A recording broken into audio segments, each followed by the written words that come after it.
भाजप आमदार आशिष शेलार यांनी कालच्या पत्रकार परिषदेमध्ये दुबार मतदारांमध्ये ठाकरे बंधूंना हिंदूच मतदार का दिसतात, मुस्लिम मतदार का दिसत नाही असा सवाल उपस्थित केला होता। त्यावर शरद पवार यांनी टीका केली। राज्यामध्ये सामाजिक ऐक्य कसं राहील ही सर्वांची जबाबदारी, विशेषतः सरकारमध्ये जे सत्तेवर आहेत त्यांचं ते जास्त कर्तव्य अशी रोखठोक भूमिका शरद पवार यांनी बारामतीच्या पत्रकार परिषदेत मांडली।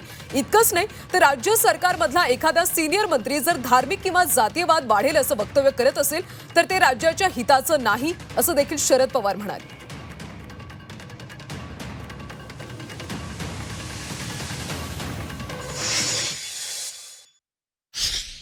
दलित मतदार आला तर त्याला वेगळा न्याय,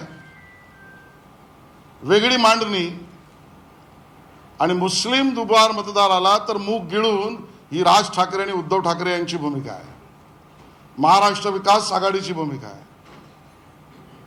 हिंदू आणि दलित मतदारांच्या बाबतीमध्ये त्यांना फटकवा, तुम्ही मांडणी केली आहे, आणि मुस्लिम दुबार मतदार असतील तर त्याच्या आनंदाचे फटाके उडवा।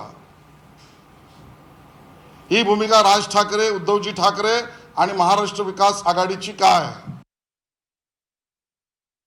दलित मतदार आला तर त्याला राज्यात सामाजिक ऐक्य कसं राहील ही खबरदारी सगळ्यांनी घेतली पाहिजे, आणि विशेषतः सरकारमध्ये जे आहेत त्यांचं कर्तव्य याच्यात जास्त आहे।